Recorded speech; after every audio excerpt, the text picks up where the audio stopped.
Yeah, it's live now. Okay, let's start. Got it. Hare Krishna, Danvat Pranam, all glories to Srila Prabhupada, Hare Krishna, Prem Rasa Prabhu, and our special guest today, Kamalini Devi Dasi. Hare Krishna. Hare Krishna. Thank you for joining.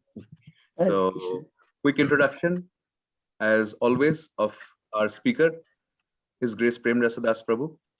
He is a businessman and he resides in the financial capital of India, which is Mumbai. He is a disciple of His Holiness Radhanath Swami Maharaj, and he has been practicing Bhakti Yoga or Krishna consciousness for more than 12 years. And now it's, I think that number is more, right? It's 13 probably. Yeah.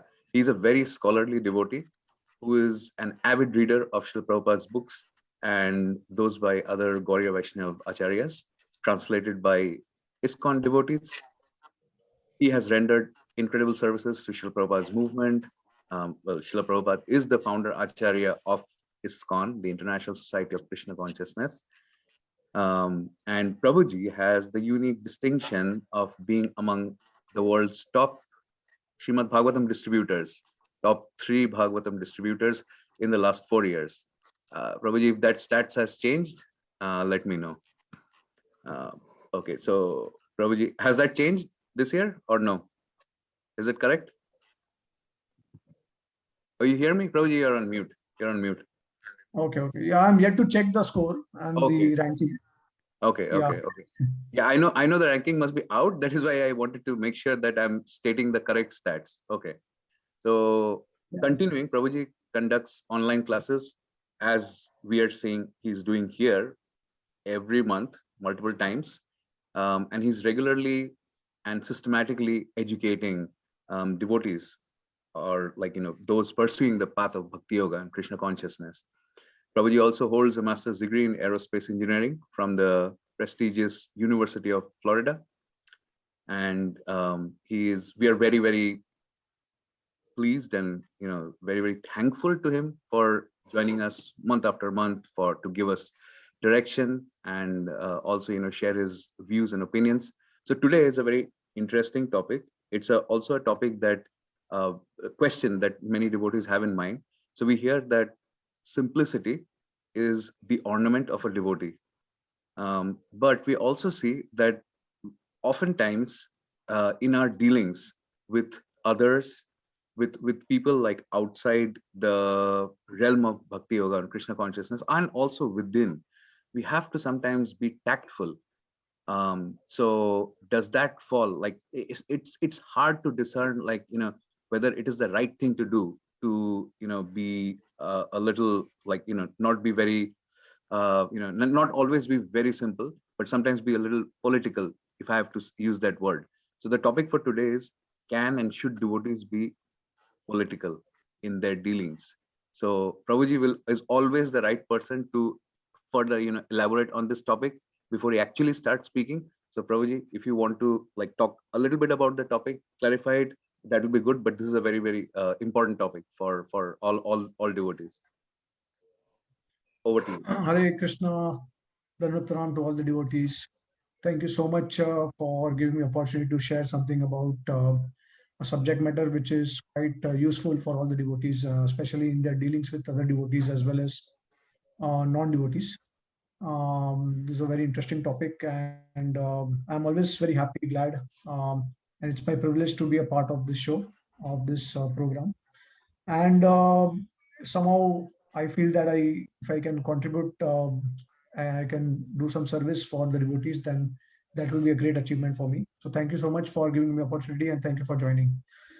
Om Agyan Dividandasya Gyananjala Shalakaya Chakshurumilitam Mena Tasmai Shri Guruve Namah.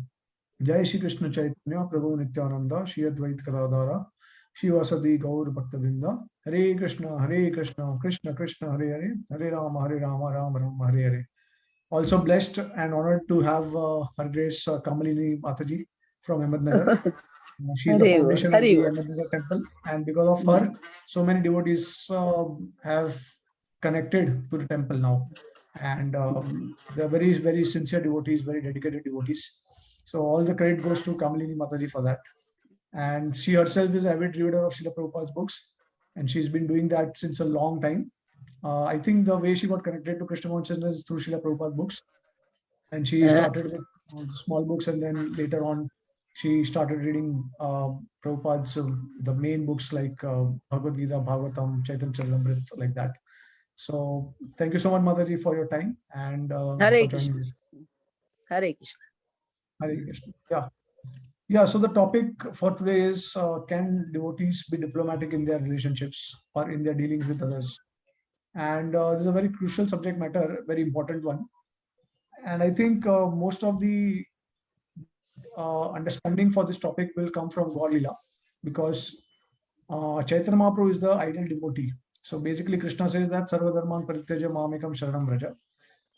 And then later on, in order to demonstrate the path of surrender to Krishna, Chaitanya Mahaprabhu or Krishna himself is actually coming in the guise of a devotee. So with the complexion of Srimati Radharani, Krishna is actually showing us how to surrender to Krishna.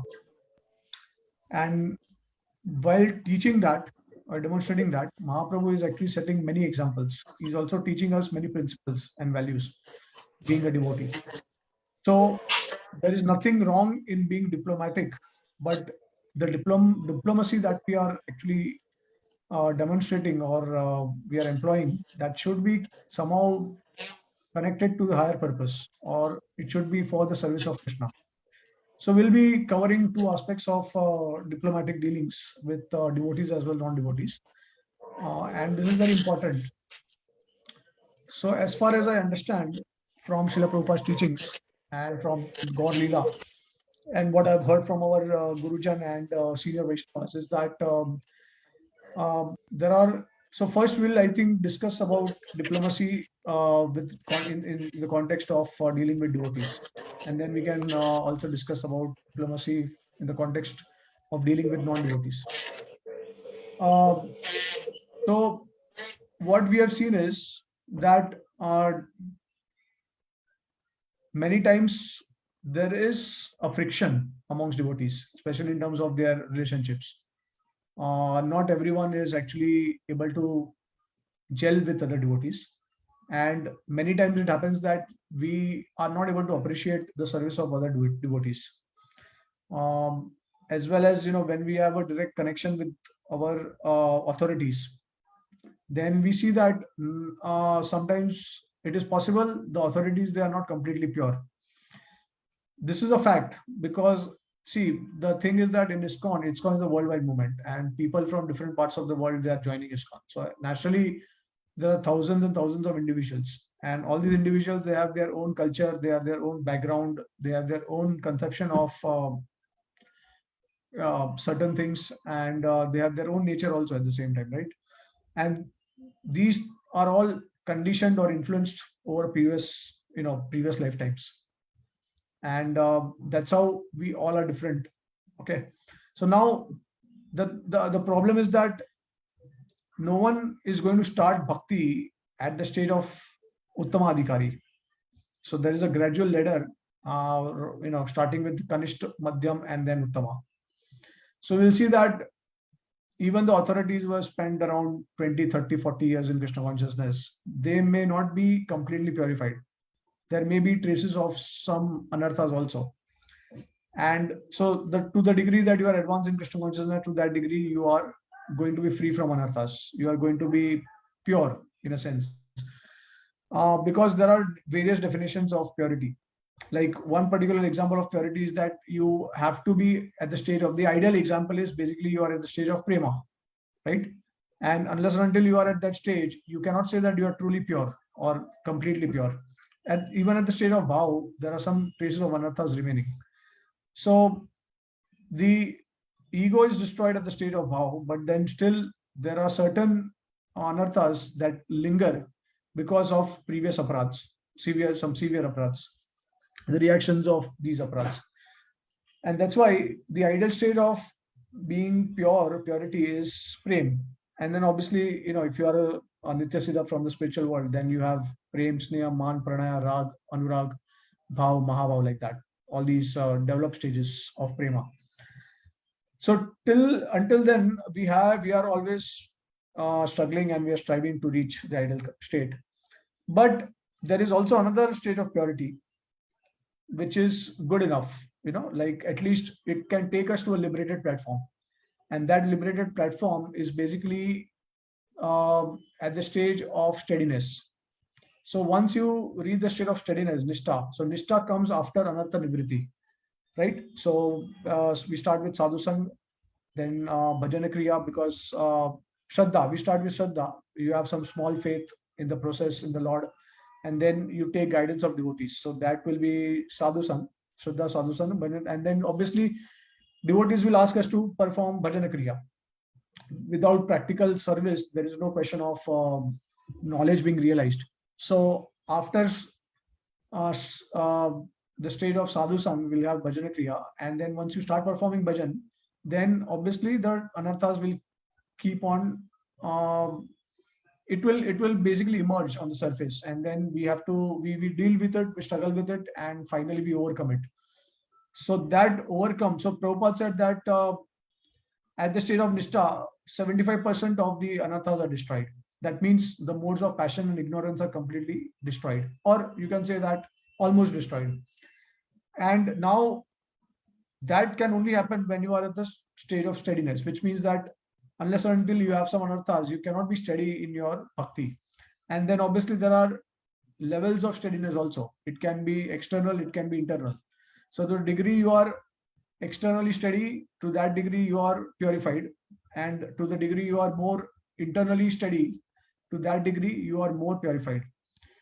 So when we cross Anartha Nivritti, we come to the state of Nishtha. We become steady in everything we do. We also become steady in our mind. So basically we are able to control our minds, and we are able to focus and channelize our minds in the thoughts of Krishna and or the service of the Lord. So this is the state of Nishtha. Now, unless and until devotees reach the state of Nishtha, they are going to have hard time with struggling with the anarthas. So there are and because we are conditioned, like obviously there are the 4 defects of conditioned living entity is that they have tendency to cheat others. They can commit mistakes. They have imperfect senses, and they can be put into illusion also. We all know that. So these are the natural conditionings of any particular living entity. And that's why it's very important for devotees to have a regular contact with spiritual vibrations, with spiritual sound vibration, because most of the time we are connected with material sound vibration, and that's how we get affected by that, right? So see, that's why it is said that bhakti begins with Shravanam. And in fact, you'll see the cause of anything which is there in the material world is also sound vibration.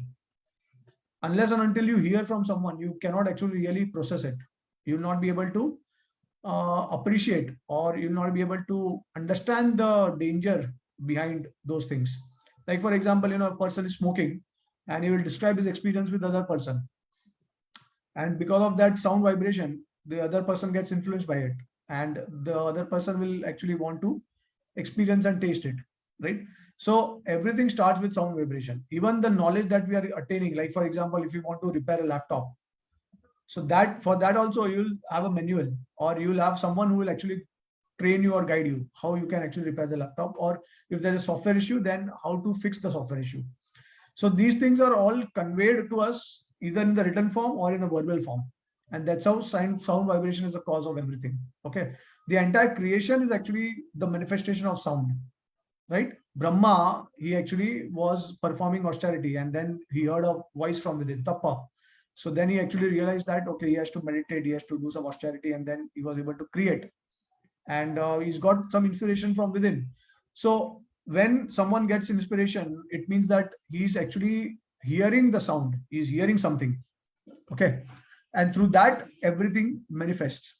So sound vibration is most important. And that's why, Radhanath Maharaj also says that if you tune to, there are like, different frequencies in the radio. So your consciousness, anyone can make out by seeing which particular frequency you are most tuned into, right? So the more you are tuned to spiritual vibrations, the more you can easily get out of these modes of passion and ignorance. I mean, you can come out of it quickly, but the more you are entangled in the mode of passion ignorance, the more you hear material sound vibration, the more you are actually entangled in that process.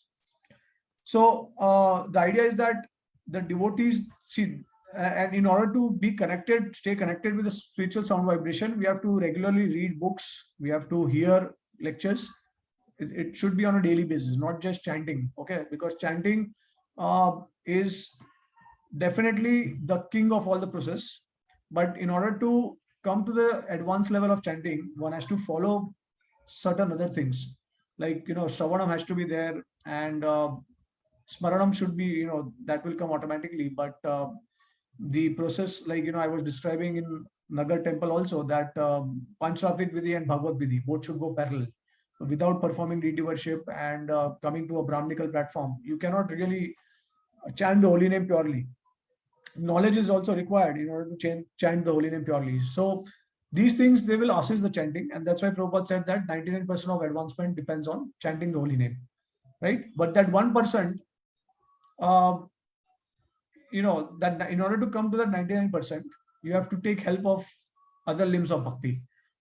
Is very important, especially in Kali Yuga.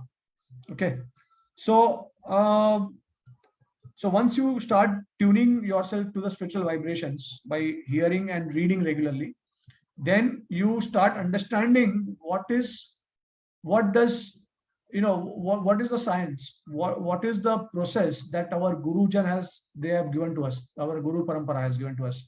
So you start guiding devotees from that platform. So you understand Guru, Sadhu, Shastra, what they are saying. Like, if a devotee will come to you and he will ask certain questions, generally we have to repeat the instructions of Guru, Sadhu, Shastra. We cannot speculate whenever a devotee comes and asks a certain question. So if we know for sure that, okay, this is what Guru, Sadhu, Shastra are saying, then we have to repeat it. And that repeat itself means that we are acting on a liberated platform, because we are repeating the words of liberated souls. Okay, Guru is liberated. Sadhus, like who are sincere Vaishnavas, they may be liberated, and Shastra, obviously, there's no question of liberation. It's the Vani of the Lord. So when we start repeating the words of Guru, Sadhu, Shastra, what they are saying, and then what happens? We also start getting liberated in the process, because we are sincerely trying to follow them. Okay, and that's how we can guide devotees from a transcendental platform. Otherwise, what will happen?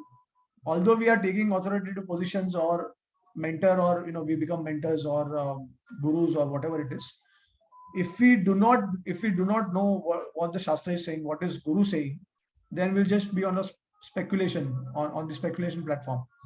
So the reason why I'm sharing this is that most of the devotees, they sometimes focus more on seva, but they neglect to hear repeatedly from Guru, Sadhu, Shastra. And that's why whenever some devotee wants guidance from them, or they would like to render some service, so there is a tendency that we may speak things from our nature, in spite of guiding devotees from a transcendental platform, encouraging them, we may speak from a lower platform, which is our own nature, because of our own conditioning. And because of that, it is possible that devotees may also behave diplomatically in those circumstances. Okay, now ideally a devotee, as Prabhupada said very clearly, and I mean, obviously this is not Prabhupada saying, he's just repeating scriptures, and scripture says very clearly, which the Bhagavad Gita and the Bhagavatam very clearly state that a devotee is supposed to be non-duplicitous. Okay, and he cannot be diplomatic. So a devotee is supposed to be very simple at heart, and simple and very humble. But then, in which circumstances the devotees can become diplomatic? That is the question. So now see, first of all, I would like to say that Krishna is full of qualities, and whatever we see in the material world, whatever qualities we are seeing in the material world, whether they are good qualities or bad qualities, they are ultimately coming from Krishna. So being diplomatic, being a liar, being jealous, being envious, these are all qualities that are present in the Lord also. But they are they are not for a lower purpose, they are for a higher purpose. And the same qualities are actually perverted reflection in the material world. That's why you see that all these qualities, they are more selflessly collected. But when you talk about pure devotional service, then these qualities, they will transform themselves and become selfless. So yeah, envy, you can have the quality of envy, you can have the quality of anger, you can have the quality of jealousy, you can have the quality of diplomatic, liar, whichever qualities you can think of. All these qualities, they were actually employed by the Lord also. Okay. And I have got a good amount of references, which what I will do, I will read it at the end of the class. And somehow you will be able to get a gist of what I'm saying, because all these qualities, they were employed by the Lord directly. But the purpose was to enhance the relationship of the devotees, to increase their love for him, or to establish dharma, or to increase preaching. Okay, so there are many times there will be a conflict between lower dharmas and higher dharma, and that time we are supposed to reject lower dharmas and we have to see the higher dharma. Okay, there will be multiple dharmas which will be conflicting together, but then we have to see which is the most favorable for us, which is the highest purpose. So we have to always select the higher purpose, dharma which is favoring the higher purpose. That's how we'll be able to understand and advance in Krishna consciousness. Now, one typical example that I can think of is that there Krishna, when he was actually advising Arjuna, because the Pandavas, they had captured Ashwatthama, and different devotees, there was a different opinion among the Pandavas. So one Pandava was saying that he should be killed. One was saying that he should be defamed, but he should not be killed. And then Draupadi was saying that he should be we should show compassion and mercy because he's a son of a Brahmana.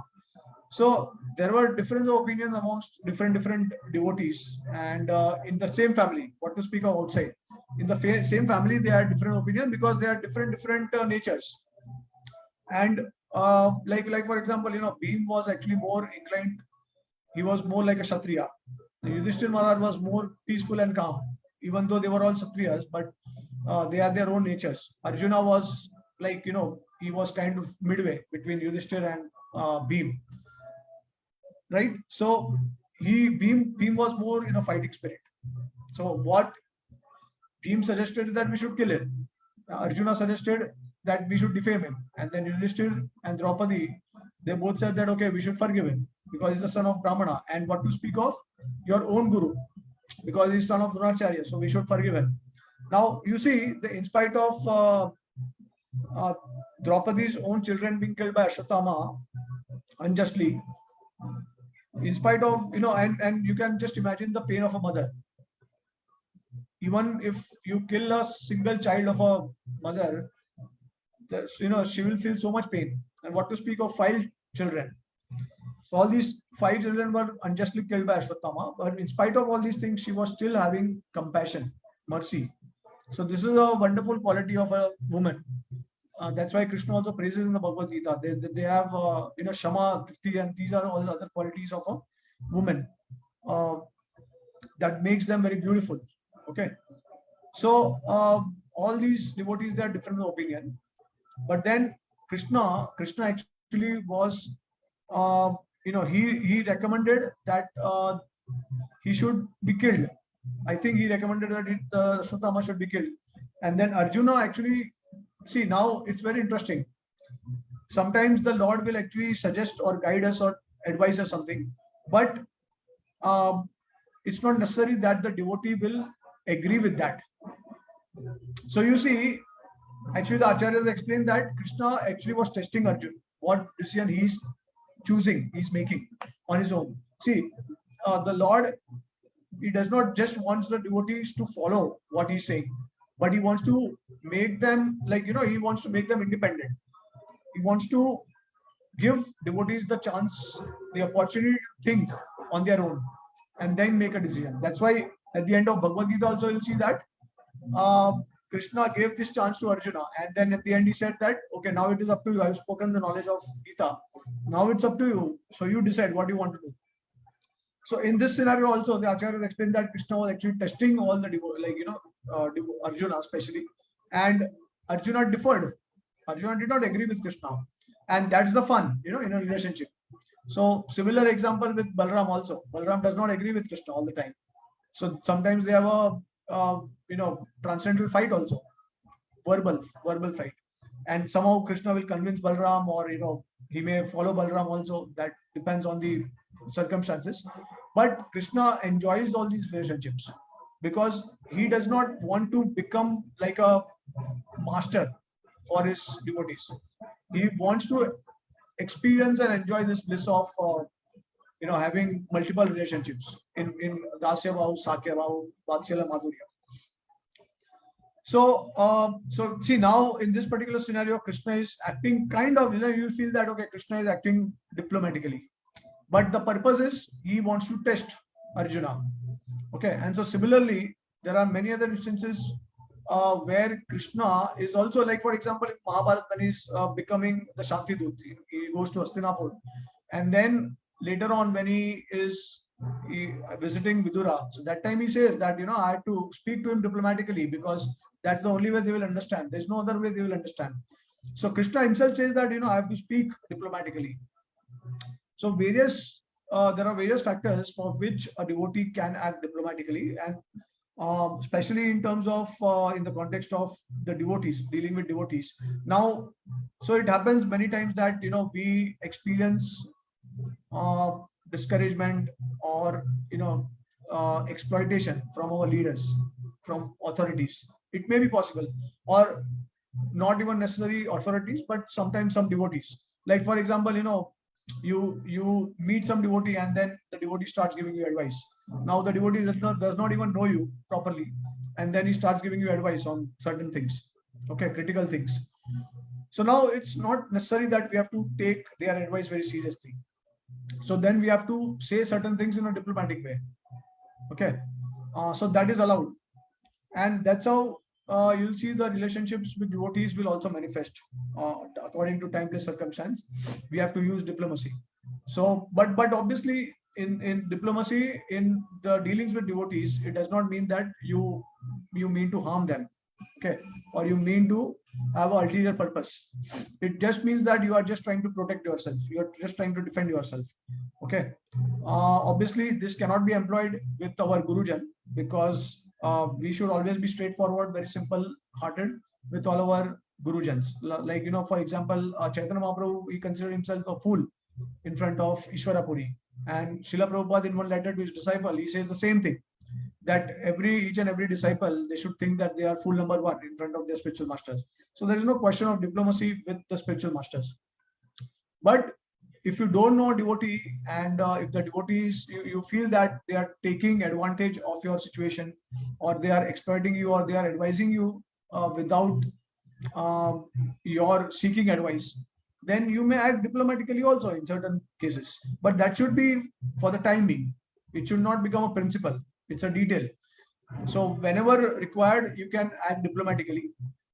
But then that should not become your goal. It should not become a constant factor.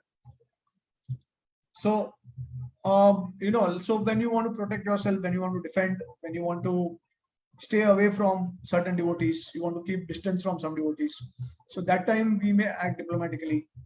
I mean, I think there are, I would actually ask devotees if they would like to share some example, and if they would like to ask, whether in a particular situation, the way we react, is that diplomatic or not. I think that would become very interactive also. Unfortunately, today I think there is a wedding outside, so there's a lot of sound coming from outside. Normally it does not happen, but today I don't know. At this time, quite strange. Yeah. But you are able to hear clearly? Yeah, we are able to hear clearly. There is a slight like background noise, but it's not disturbing. We can hear you clearly. Okay. Yeah. So I would like to ask devotees, if they have they face a particular situation, if they have experience before, or some circumstances they would like to share. Yeah. Yes, absolutely. So So you're in a city. I'm just giving an example. Okay, you're in a city which has two temples, and you're associated with one temple where you perform regular services, but you are also, uh, connected to devotees in the other temple, and with whom you have very cordial relations, and they kind of, they may not want to, like, steal you away, but they want you to, like, join them for their programs, and given the given if you have the time, you can do it. But there are a lot of times, if especially, if you're doing service consistently in your temple, like in the temple with which you are mainly connected, and then you are being, asked to, like, join there, it feels like, it feels bad to deny, but at the same time, like, uh, there is that allegiance that you have to your to the temple that you're mainly connected with, and you've been connected for, like, years. So it becomes a little hard to, like, keep denying, and sometimes they could be persistent, and in a very good way. It's not that I'm not saying that, they may be trying to steal you away from that temple, but they're, like, persistently wanting you to come, and then, because of your services, you're not able to. That's one place where, I mean, at one point they may say, "Oh, you love them more. You don't." So that kind of situation, we may be in. So it's just an example I'm giving you. Yeah, And yeah. So, there are some more difficult examples also I can go into. But okay, let me give you another example. Like, there are, not the best thing, but groups formed in the temple, and mm, so you were saying, okay, so there is one thing I'll say, that for someone whose nature is to want to be, not a people pleaser essentially, but who wants to have cordial relationships between, like, all devotees. Okay, so you have, like, yes, you have your one group that you're, like, regularly associating with, but there may be members in the other group with whom you are good friends. It's just that, they may have some ideological, they may have some grievance. It's not that they are, like, dead against, but they have some grievance. They feel that things are not being handled the right way. So again, like, how do you balance? Like, they may start seeing you as someone who is, like, like a swinger. Okay, they may say things like that, but at the same time, you know you want cordial relationships, and you don't want to unnecessarily offend them. Like, you have your own group, but you don't want to offend the other person. So these kind of situations, I'm sure a lot of devotees, not just, like, me, a lot of devotees, have to contend with, especially in a place like India. In a place like US, usually one city will have one temple, usually. Okay, so there are exceptions, but in India, one city, you have, like, four temples, and four big temples. So just like couple of examples I can think of. yeah, yeah. Yeah, so I think that devotees, if you can just clearly mention to them very politely, nicely, that you are already connected to one temple, and where you are most inspired, and you want to give your everything to that particular temple, because loyalty is also the principle. Without loyalty, we are, what we are doing is we are not having a fixed position, and we are just wandering from one temple to another temple. So, see, first of all, the devotees, they are not infinite in their capacities. So they have to restrict their capacity at certain point of time, somewhere. And I think the priority should be to one's gurujan, and to one's um, local temple, like whichever, wherever they are most inspired. That should be the most important priority for that devotee. And it's a natural thing. I mean, we don't have to impose this on anyone, but it's a natural thing. Like, if I'm inspired by my Guru Maharaj the most, then it's a natural tendency that I will be hearing most of the lectures from him. And if I'm inspired from a particular, or I'm connected to a particular temple my Guru Maharaj has given to me, like Prabhupada calls it as Prabhupada Dattadesh. Okay, that so when Prabhupada was given a particular place by his Guru Maharaj, and he called it Prabhupada Dattadesh, which means that you have been assigned by a spiritual master a particular place to serve, and so that becomes your life and soul. Okay. So now regarding temple connection, unless and until you are given order by the guru, you can get connected to a particular temple. But I think the foremost or the most important principle in spiritual life is to be attached to the spiritual master's instruction, because that should be the first priority. Which temple to serve, where to serve, these are all subservient of the instructions of guru. If the guru wants you somewhere else, I mean, obviously I'm not talking about the grihastha devotees, because grihastha devotees, they are supposed to be stable, right? I mean, they cannot just keep moving here and there. So they have jobs, they have families, everything at one place, and that's why it's natural for the grihasthas to get connected to only one temple, which is closer to them. And it is also possible that grihasthas may be connected to a temple which is long, it's further away. Then there may be a couple of temples in their area, but they probably would like to connect to a temple which is further away from their house, and they are satisfied with it. So nothing wrong in that. The idea is that stick to one temple, serve there, and show your loyalty to that temple. This is a principle which is also stated by His Holiness Giriraj Maharaj in his Jew story, I will build you a temple. Very, I mean, I would strongly suggest to read everyone should read that book, because a lot of concepts about the guru-disciple relationship are cleared by the way Maharaj has shared his own realizations in the, while working with Srila Prabhupada, while serving him, while trying to serve him in different capacities. So the way he realizes at a particular time, why Prabhupada said this, what was the motive and all that. That's wonderful. So I think devotees can read about that. And yeah, so what happens is, we have multiple temple structure, and then finally you serve at one particular place. If you serve at different places, then what happens is that you are not having proper loyalty towards a particular temple, and that will, I mean, I think every guru would want that a particular disciple or a devotee would serve in a particular temple. Now, brahmacharis, they have to serve in that particular temple. Now, even though it might not be their Guru Maharaj temple or their zone, or the Guru's zone, but still, because they are brahmacharis in the particular temple, they have to serve there, because brahmacharis, they are maintained by the temple, whereas grihasthas, they maintain the temple. So grihasthas, they have some flexibility, they have some independence in terms of that, but at least, the brahmacharis, they are supposed to give their best full in that particular temple, because the temple is maintaining them. So it becomes a natural thing. Like, you are getting paid for something, and then obviously you have to bring results for that particular company or organization, right? So it's a natural thing. But for the grihastha, there is some advantage and independence in that. Some flexibility is there. So basically the principle is that, I mean, this is according to Shastra and our acharyas. So what they say is that wherever you are, like if you are wherever, whichever place you are maximum inspired, so that place you have to contribute maximum.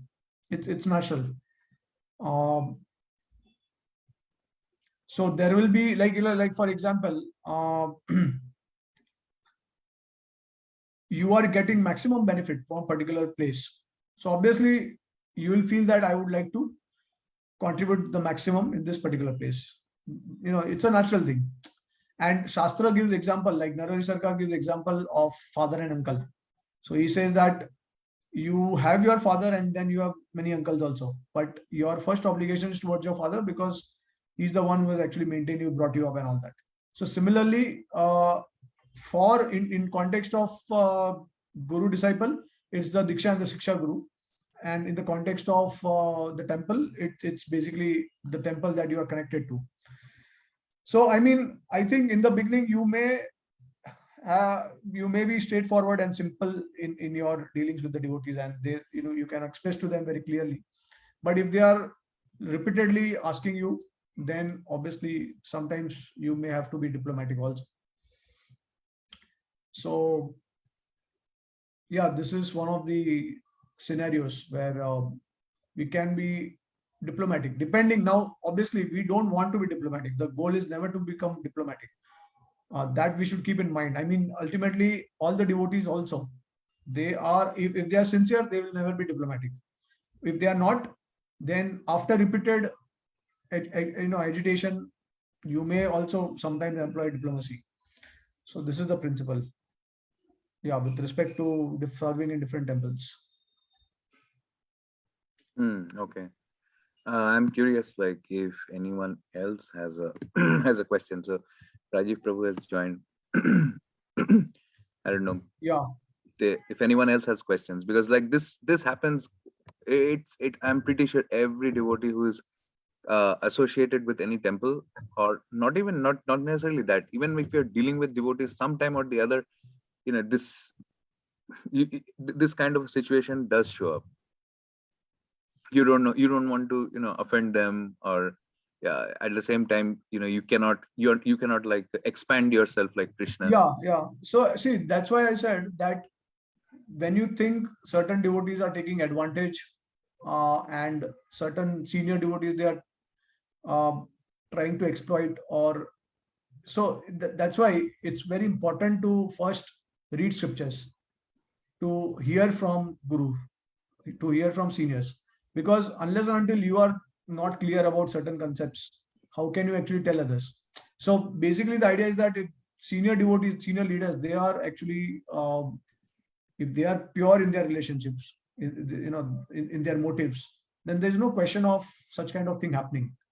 But if there's an ulterior motive, then these things can come up, right? So that's why it's also the responsibility of the senior devotees that they should first understand what is the proper etiquette and what is the proper way to actually have relationship with devotees. And that's why, like, His Holiness Radhanath Maharaj, one time he was asked this question that, Maharaj, what is the success story behind your, projects? And Maharaj replied that I give more priority to people over projects. Yeah. That's the success. Yeah. I heard that. Yeah. He said something interesting. He said that I think on a similar question, that strategy is for projects, not for people. Something along those lines. Yeah. You remember that? Yeah. That's right. Yeah. So Maharaj never employs strategies. He is like very spontaneous, and whatever he feels, whatever he wants to convey, it is all from his heart. So when we have a pure devotee, obviously, whenever they give the guidance, it will always come from the heart. It will always be, it will always be in alliance with Guru Shastra. Okay. Yeah. So the idea is that we want to see. Now there are two important things. Maharaj has also said, Radhanath Maharaj is also mentioned a couple of times that, yeah, it is good that we give priority to people over projects, but then you cannot neglect projects. Projects are equally important. I mean, if you say that, okay, I will serve this devotee and I will take care of his physical, mental needs, social, and all other kind of needs, but you don't take responsibility for Srila Prabhupada's projects or his mission, then that also is incomplete. Then you're not taking care of Srila Prabhupada, in a way, if you see like that. Yeah. So both things are important. I mean, yeah, whenever there is a conflict between projects and people, when you have to, I mean, a pure devotee or a devotee who has pure motive, he will understand the situation, and depending on that, he will give priority either to the person or to the project. So when he knows that, okay, a person is only speaking, but he's not doing anything, then he will say that, okay, well, you're supposed to actually give priority to the project, and you are supposed to act like this. But if a person, if there is something which is unfair, it's unjust, to a devotee, then obviously the priority should go to the devotee. So obviously, Prabhupada said that intelligence is actually the main thing, not just preaching. Prabhupada said intelligence along with preaching should be inculcated for a devotee. These things should be together. So if you don't use intelligence and if you only focus on certain, goal, then obviously you may burn up a devotee. Okay, that's why you have to use intelligence also. So we have to be sensitive to a person's need also, to a devotee's need also. At the same time, we have to also encourage them to do something for Prabhupada's mission. It should be together. It should not be separate. Yeah. Prabhupada also exemplified that in his dealings with his devotees. He was not like. I mean, Prabhupada exemplified to the maximum. To the maximum, How he cared, right from the beginning to the end. What Prabhupada was doing, he was preaching. At the end also he was preaching. Now Prabhupada said at one place, when there was a conversation, Prabhupada used to say, like, I think he spoke this to Tamal Krishna Maharaj, and I think Giriraj Maharaj was also there at that time. So he said that, work now, samadhi later. And then Prabhupada said that when you become old enough, then you can retire and then you can just do bhajan. So then it was, I think, Tamal Krishna Maharaj or Giriraj Maharaj who asked Prabhupada. So Prabhupada, am I old enough to retire? And then Prabhupada said that, well, that you decide. At least for me, I can say that I'm not old enough. So they understood what Prabhupada said, So they got this point that preaching will be going on till the last breath. Okay. So yeah, the idea is that, Prabhupada's entire life and his entire motive is instructions to the devotees, disciples, was basically to spread Krishna consciousness. That was definitely his main priority. So we can never give overemphasis to people, okay, and minimize the value of projects. And at the same time, so according to the circumstances, we have to take care of that. So again, a bit of diplomacy is also required in that, in terms of guidance and all. Okay. Yeah. So anyone has any question? Kamilini Mataji, you have any comments or questions?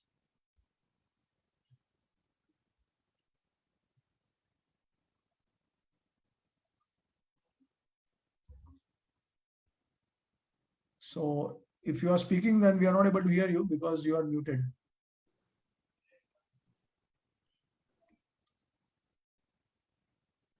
Okay, Rajiv Prabhu, you have any question?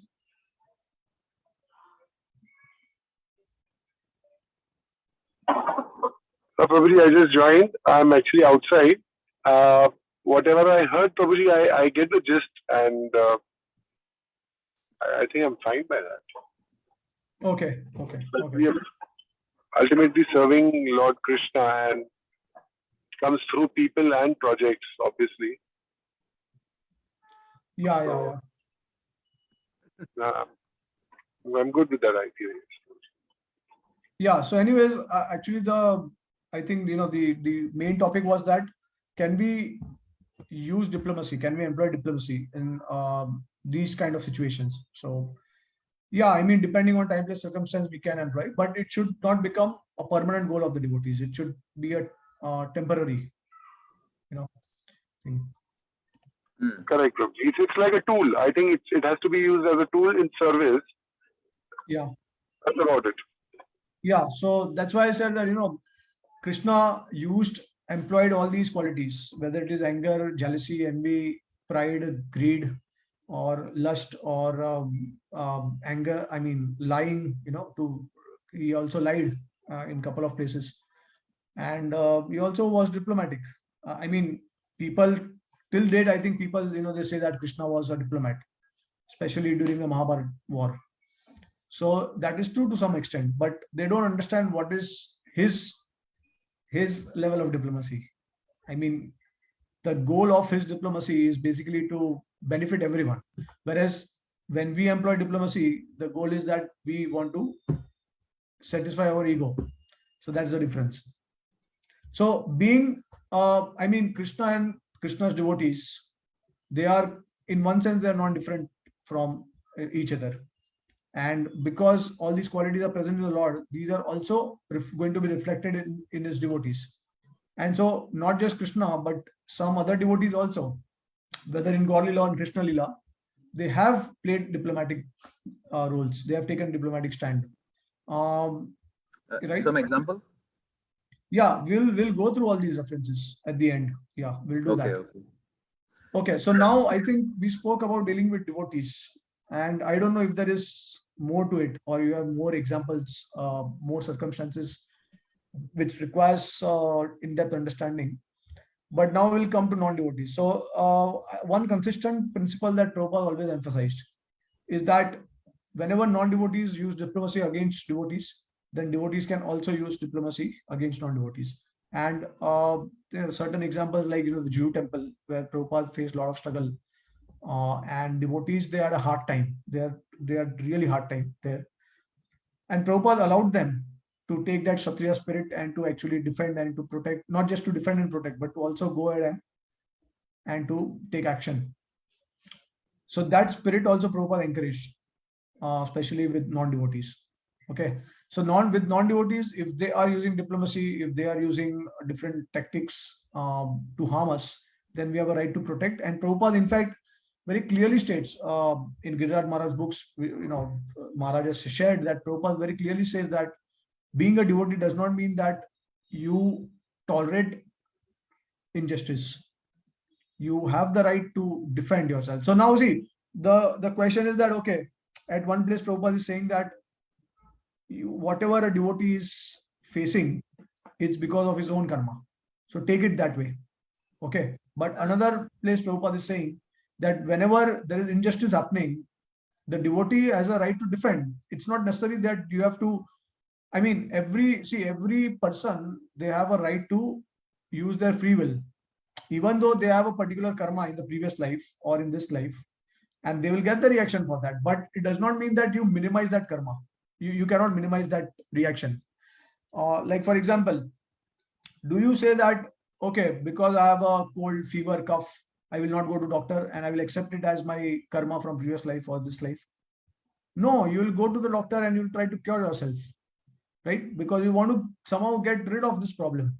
It is going to hamper your work and everything, or whatever desires you have. So similarly, when you come across a thing which will cause injustice or it is unfair, then you have to also act.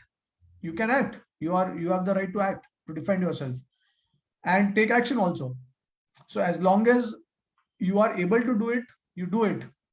But beyond that, if you're not able to do it, then just accept that, okay, it is because of my karma. So see, there are different types of responses. Now, Prabhupada said he encouraged the Kshatriya spirit when there was fighting going on in with context to the Jew temple. But and then you see, something very interesting here. Now, Giriraj Maharaj, Tamal Krishna Maharaj, and so many other devotees, they were kind of brahmanas in one sense, because they were leading brahmacharya life and they were quite simple. I mean, obviously they are different natures, but some devotees were quite simple and they had brahmana characteristics and qualities, whereas there were the other Grihastha devotees who were quite aggressive when it comes to facing tolerating injustice. So they wanted to take some stand and action, and so Prabhupada encouraged them also at the same time. Okay, so now at the same time, Prabhupada also asked all. See, now what is very interesting is that he actually engaged all of his brahmanas in order to establish a temple. Now, this is not necessarily a task of a brahmana. It is supposed to be done by grihasthas, those who are connected to the outside world, because they know how the outside world is. Now, for the brahmanas, very difficult to actually face the material world, because their business is only to constantly serve the Lord.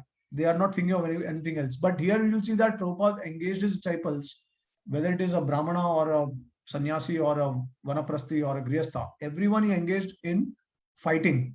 Fighting means at least taking up some responsibilities and accomplishing that responsibility, right? So in that way, it was a fight for them. It was a goal for them. So here Prabhupada is encouraging all the devotees to go ahead and to take action against Mr. Nair. okay, and do whatever is required, right? And according to the Shastra, you'll see that a Brahmana is supposed to react differently and a Kshatriya is supposed to react differently because they have different natures. If you try to agitate a Kshatriya, then you will also react. But when you try to agitate a Brahmana, he's supposed to be tolerant and merciful, right? So obviously in Kali Yuga, we are all Sudras, Kalau Sudra Sambhava. So there is no question as such of, which particular Varna and Ashrama we belong to.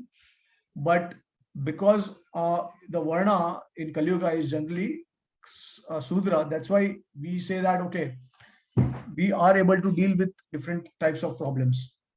And so we can also face circumstances which are going to be tough. Okay, because we are not born Brahmanas. And even if people are born Brahmanas in Kali Yuga, they are like a Sudra. So you cannot expect that you are a Kshatriya or you are a Brahmana. It's a mixture of everything in Kali Yuga. Okay, and so from that platform, Prabhupada was actually encouraging all the devotees to fight. Whereas on the other hand, you'll see that there are certain standards that Prabhupada has given in his books, where he says that a devotee has to be tolerant and he has to be merciful, compassionate, and all that. So certain qualities of Brahmanas or sannyasis. Yeah, so depending on your stature, you are supposed to act like that. Okay, and it is sanctioned in the scriptures. So there we can definitely use diplomacy. Right? Now, someone who is a great Vaishnava, someone who is like completely detached from the material world, or he's completely simple, pure in heart, maybe that person, because of their nature, they will not be able to react like that. So they will tolerate it and they may not be able to react like that. So that is also okay, because everyone is acting according to their own Varna and Ashrama in spiritual life. But the principle is that with non-devotees, yeah, you can use diplomacy because they are being diplomatic to us. Okay. Beyond a certain point, if we are not able to control situation, we are not able to have influence, then we accept it as Krishna's plan, arrangement.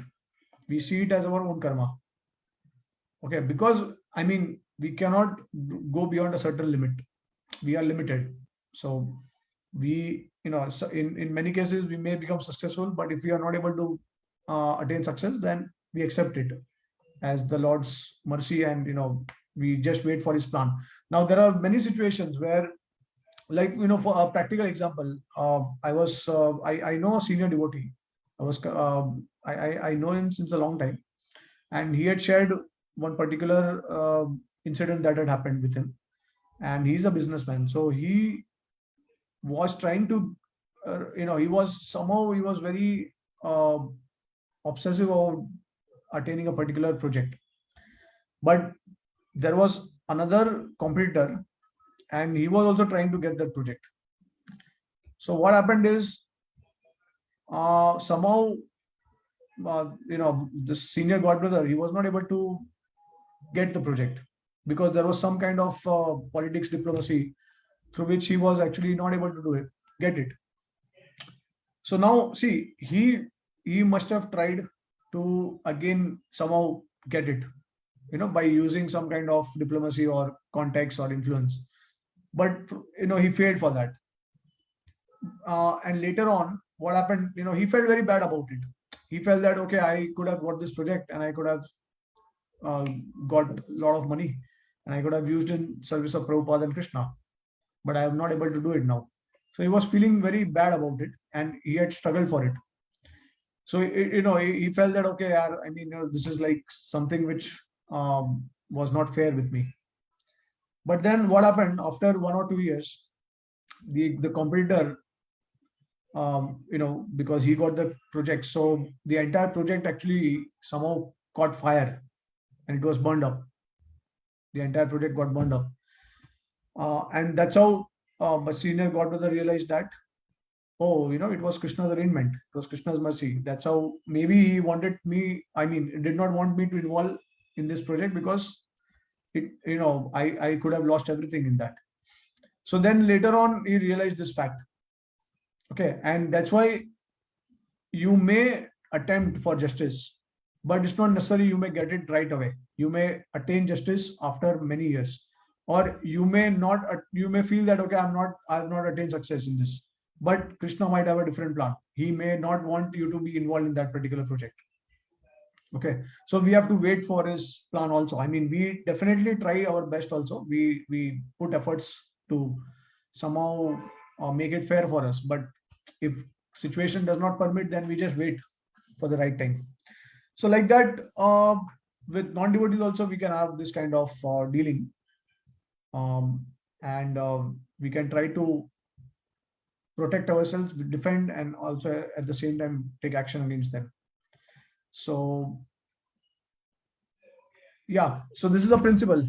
So any question or comment on that? Yeah, I think these kind of situations we face almost regularly, daily at work. Yeah. So many times we have to be diplomatic, and at the same time we also know that for the devotees, the principle is that you have to give your association, not get involved so much that you start taking their association and get influenced by them. So that's how we actually draw the line, and we have to be very careful how much we want to associate with them, how much deeply we want to connect with them. So I guess that what I've experienced is that as far as you are following the four executive principles strictly and chanting a 16 rounds, I think that's where it gets critical. So that's the borderline. Once your sadhana starts getting hampered, it comes down, then you cannot expect. I mean, then you can actually understand that maybe you are taking association, you are getting influenced by their association. But if your Yes. sadhana is steady, and I mean, the four executive principles are basically the borderline. So whatever additional things you are doing, you have to make sure that you are not crossing that border, That's right. crossing that limit. And as long as you are within the purview of that four executive principles, you are safe. Okay, and not just the four executive principles, but the most important, I think, principle is chanting, hearing, and reading. So if that is getting compromised, it means.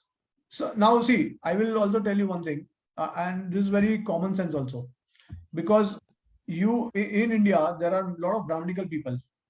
Brahmanical in the sense that they are at least they are following the four executive principles right from their birth. They may not be devotees, they may not be chanting, they may not be hearing lectures and all that, they may not have sadhana, but because they have got very good birth, pious family, so they are able to do it naturally. So they are abstaining from these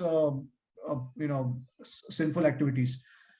That's why I think the litmus test is that once you start thinking that your hearing and reading is affected, whatever time you are allotting, if that is affected, that means you are starting, and that becomes steady. So you come down, you stop your hearing and reading, and that becomes steady for some time. That means you are actually influenced by others. Otherwise, your hearing and chanting and reading, they should always go on, they should never be stopped. So I mean, I would also say, there are some devotees who might be chanting more rounds, more than 16 rounds, but it's always good to chant more rounds. But I think the most important principle is the chanting should be assisted with hearing and reading. If that is not done, then there is no quality chanting. And if there is no quality chanting, it's quite difficult. It's very easy to get distracted and be influenced by other people. So this is actually something which is going to protect us, this sadhana and the four executive principles. Yeah, that's how we actually associate with non-devotees. Okay, any question or comment?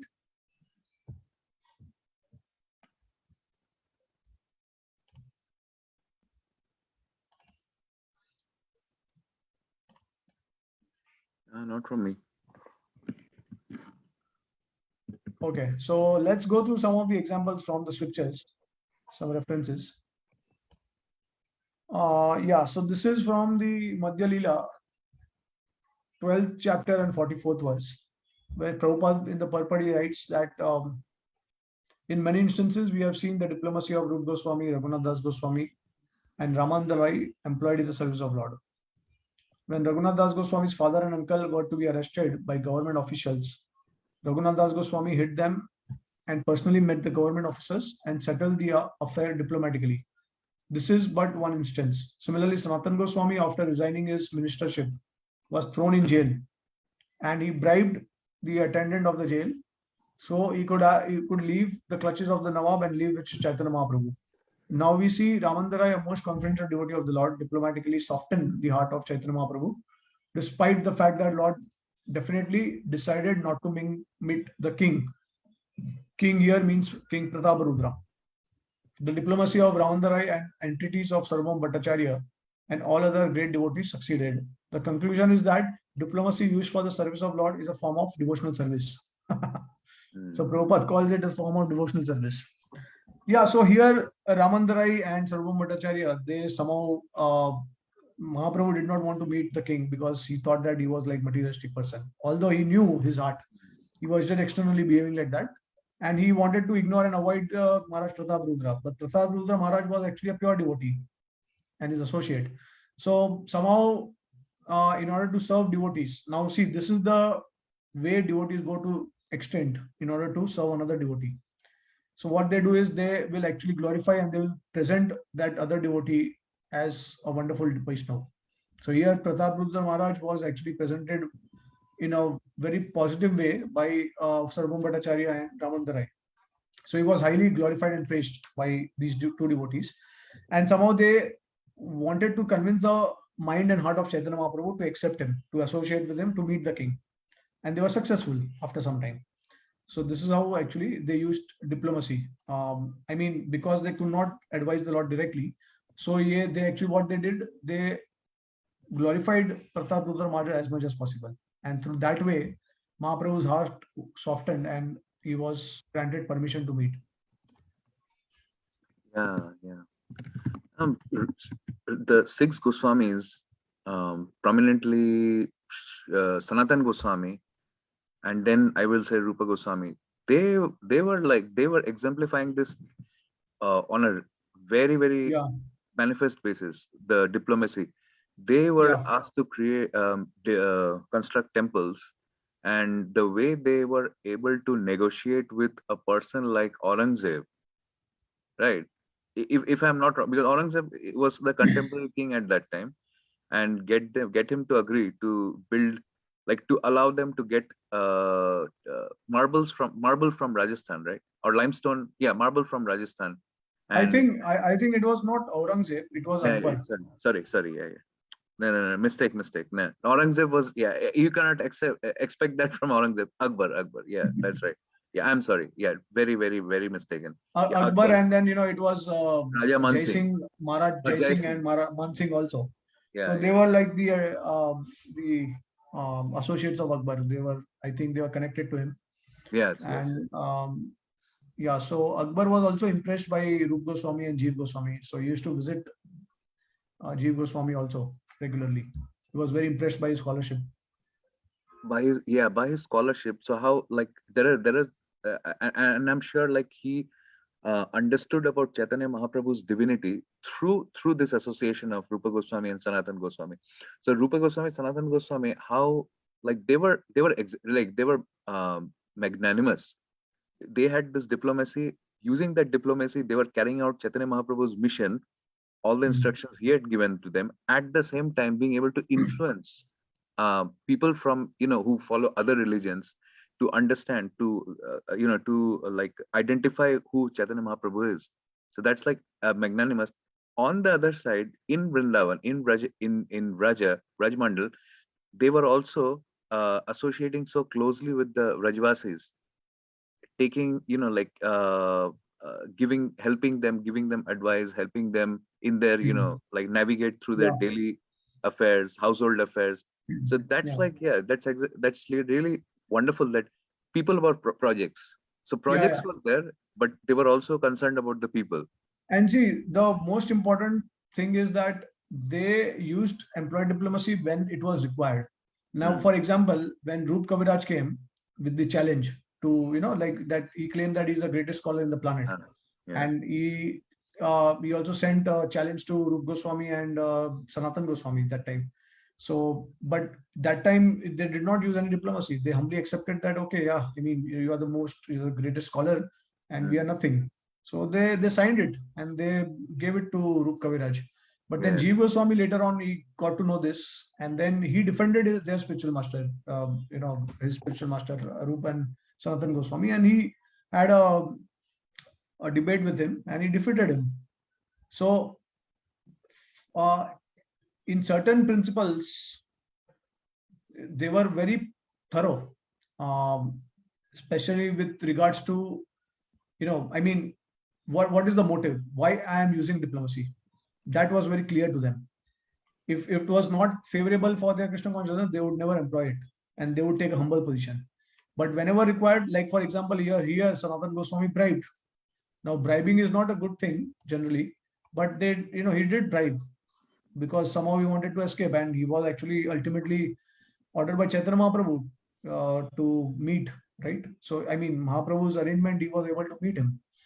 So it was Mahaprabhu's desire that Sanatan Goswami meet him, and it was Rup Goswami who advised Sanatan Goswami that this is how actually you should do, and somehow you should come to meet Mahaprabhu.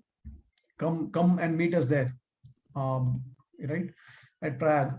So this is how Sanatan Goswami employed, and then Raghunath Das Goswami also similarly, he met the government officer and settled that. Now, being, because he was actually the son of a great, I think, so here it is mentioned, father and uncle were to be arrested by government officials. So they were connected to the government, and they were in a very high position, and they were very opulent also. So somehow, because of that, he was familiar with certain diplomacy and tactics, and those were employed later on when the right situation arose. Yeah. Okay. So then the next reference is from Bhakti Tidwa Maharaj's book, The uh, King's Duty is Spiritual. So what he says is, Kshatriya life always requires diplomacy, but a spiritually minded Kshatriya will only use diplomacy to bring about a higher good. For that higher good, he is ready to meet a challenge, conflict, and war. One who is taking up the service of Kshatriya must be able to be both mild and, when necessary, fierce. Brahmanas are not prone to diplomacy. They speak the truth whether it is palatable or not. Yeah. So this is the same thing that we discussed about being a Brahmana and a Kshatriya. Then another reference is Bhagavatam 3rd canto, 29 chapter, 18th verse. So Prabhupada writes, another word used here is Arja Vena, meaning without diplomacy. A devotee should not make plans out of self-interest. Of course, preachers sometimes have to make some plan to execute the mission of the Lord under proper guidance. But regarding self-interest, a devotee should always be without diplomacy, and he should avoid the company of persons who are not advancing in spiritual life. Yeah, this is very important. We have to avoid the company of those who are actually not really interested to advance in spiritual life. I mean, otherwise, what will happen is, because they have certain type of diplomacy, their dealings are diplomatic, and those diplomatic tendencies will also actually come to us. So the more we associate with them, the more these tendencies will also come, and that's why we have to somehow avoid them. But yeah, in principle, a devotee is supposed to be without duplicity. We cannot be diplomatic. Then another reference is in a lecture which Prabhupada gave in Bombay.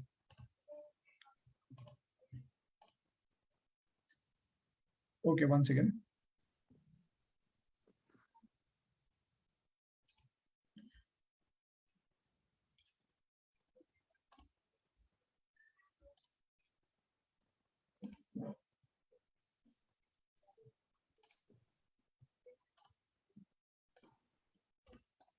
Okay. Yeah. So Prabhupada in the lecture he says Arjuna was a fighter, a soldier. His business was to fight, but he fought for Krishna. Therefore, he was liberated. He did not fight for sense gratification. He was okay. He did not fight dictated by some diplomat or politician. Krishna is of course a great diplomat, politician also, because he's supreme. He's supreme diplomat also. He's supreme politician also. Everything he's supreme. Nobody can surpass his diplomacy. So we can understand that how Krishna is also the greatest diplomat. Now, sitting amid another reference, sitting amid the Pandava. This is in the Mahabharata, okay, which is first chapter 48 verse. Sitting amid the Pandavas and surrounded by other monarchs, Krishna said, I employed every means of diplomacy from conciliation to the creation of dissension. I told them that you would abandon pride and become Dhritarashtra's servants if the Kurus made peace with you. They could keep the kingdom and give you but 5 villages. When they still refused, I resorted to threats and displaying my superhuman powers. I tried to frighten Duryodhan, but he remained fixed in his foolishness. He would not offer you any part of the kingdom. Therefore, there is only the 4th means of diplomacy left. You must punish them. That is all they will understand. You will not regain your kingdom without war, O great heroes. So Krishna actually is telling all the Pandavas that he employed everything. He used all the tactics. He also threatened. He also showed his universal form to Duryodhan, but ultimately nothing worked. So war was the final goal. Yeah. Then we also hear of Vasudev. He's also using some kind of diplomacy when he's about to be. Kans is allowed. He's about to kill Vasudev when he's taking Devki on the chariot. Right. So Vasudev is actually stopping Kams, and then he's also using some diplomacy. Sam Dam Dand Bhed, those techniques. So we will see a lot of diplomacy tactics used by devotees as well as Krishna. And then there is a reference in the Bhagavatam, first canto, 16th chapter, 6th verse. Lord Krishna and his devotees are both on the transcendental plane. Therefore, the topics of Lord Krishna and of his pure devotees are equally good. The battle of Kurukshetra is full of politics and diplomacy, but because the topics are related with Krishna, the Bhagavad Gita is therefore adored all over the world. There is no need to eradicate politics, economics, sociology, etc., which are mundane to the mundaners. To a pure devotee who is actually related with the Lord, such mundane things are transcendental if dovetailed with the Lord or with his pure devotees. We have heard and talked about the activities of the Pandavas, and we are now dealing with the topics of Maharaj Parikshit. But because all these topics are related to Sri Krishna, they are all transcendental and pure devotees have great interest in hearing them. We have already discussed this matter in connection with the prayers of Bhishma Dev. Okay, so I just have a few references. I think we can end in a few minutes. Sometimes this is in Bhagavatam 10 canto, first chapter, 53 verse. Prabhupada says, sometimes one must act duplicitously in a dangerous position, as Vasudev did to save his wife. The material world is complicated, and to execute one's duties, one cannot avoid adopting such diplomacy. Vasudev did everything possible to save his wife for the sake of begetting Krishna. This indicates that one may act duplicitously for the purpose of saving Krishna and his interests.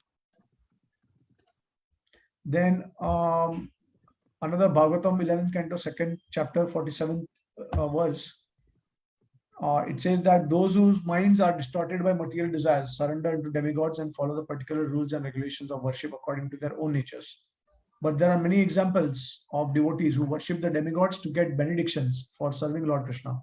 The gopis worship the demigods to achieve Krishna, and similarly Rukmini Devi on the day of her marriage engaged in such demigod worship, her only goal being Krishna. Even today, the preachers of Krishna consciousness movement cultivate important people with all kindness and diplomacy, so that such wealthy or influential people will engage their resources in the devotional service of Krishna to glorify Krishna all over the world. Yeah. So while Prabhupada was also cultivating Indira Gandhi and many other political leaders, he had to use diplomacy for certain occasions, because if he had approached them directly, there were chances that they might have refused. So sometimes tactically and diplomatically, we have to engage a person. Okay, it's not necessary that we have to reveal the truth to them, the confidential message to them, but we have to somehow connect to the welfare activity part, and that's how they can get connected. So they will be able to appreciate more. So we have to use that kind of diplomacy. And in the Madhya Lila 19th chapter, 159th verse. So translation says, some unnecessary creepers growing with the bhakti creeper are the creepers of behavior unacceptable for those trying to attain perfection. Diplomatic behavior, animal killing, mundane profiteering, mundane adoration, and mundane importance. All these are unwanted creepers. So here it is clear that devotees are not supposed to act like that.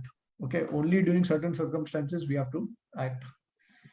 And the last reference is, as a former minister for Nawab, Sanatan Goswami could certainly understand diplomacy. Now, Sanatan Goswami was one of the ministers in the court of Nawab, so he was able to understand diplomacy. Therefore, Sanatan Goswami thought, why is this landlord offering me such respect? Thinking in this way, he questioned his servant, whose name was Ishana.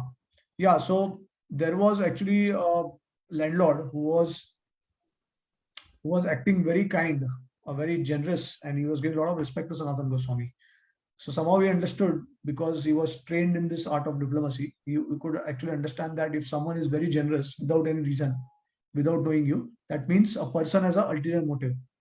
So Sanatan Goswami could understand, and that's how he was able to make a decision. So all these examples are there, how devotees can be diplomatic in certain circumstances. Okay, and with this, I would like to just share a few points. Yeah, I mean, so there is an example of how even amongst devotees, now Krishna is also acting diplomatically. Now, if you remember, when Krishna killed Shankachud, he removed the Shamantak jewel, and then instead of offering to Radharani directly, what he did, he actually offered it to Balram. So there was, the Acharyas, they explained why he offered it to Balram, why he did not offer it to Srimati Radharani, because there were a lot of gopis. Okay, and obviously it's a tendency of a girl to be envious of another girl. So if Krishna would have directly given the jewel to Radharani, then other gopis would have got angry towards Krishna, and that would have actually spoiled the mood of the festival there. So that's why what he did, he acted very diplomatically. He knew that if I give it to Balram, and now he also did not give it to the gopis of Balram, because then there will be a rift amongst the gopis of Balram. So ultimately he gave it to Balram because he knew that somehow, if he gives to Balram, then that Balram will give it to Madhuvangal. And then Madhuvangal later on, he actually delivered it to Srimati Radharani. So the goal was to actually deliver the jewel to Srimati Radharani. But Krishna, because he knew all these things, he wanted to reciprocate with each and every gopi's desire, with each and every gopi's, and to satisfy them completely. It's not that he gave more priority to Radharani and he minimized other gopis and he made them sad. Okay, Krishna pleased everyone, but the way he did things, they were all diplomatic. So finally, what happened is Madhuvangal was the one who actually presented this jewel to Srimati Radharani. Okay.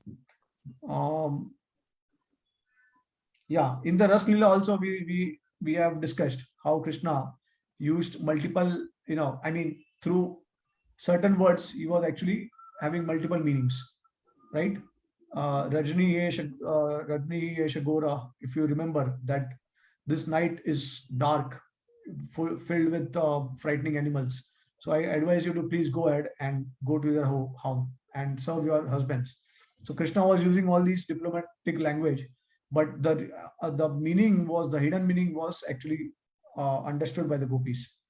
And then obviously Chaitanya Mahaprabhu also used diplomacy with Sarvabhauma Bhattacharya, because initially he said that I'm a fool and I can only chant Hare Krishna.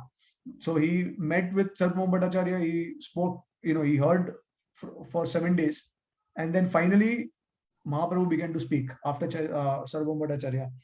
So again, Mahaprabhu, what he did, he actually took a humble position, and through that he opened the heart of Sarvabhauma Bhattacharya. And similarly, he also did that with Prakashananda Saraswati. And then obviously there is also the dealing with Vallabhacharya, Gopinath Patnaik, how Mahaprabhu actually dealt with them. And then, there are other examples also. Yeah, so these are all different examples how diplomacy can be engaged in Krishna's service. Okay, so any comments or any questions before we wind up?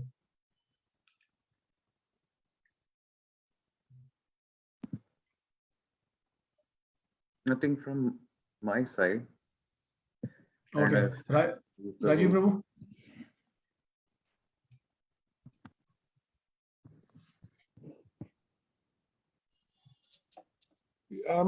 I'm good, Prabhuji. Yeah. Okay. All right. So we can stop here now. Thank you, other devotees, for joining. Hare Krishna. And Hare Krishna. Thank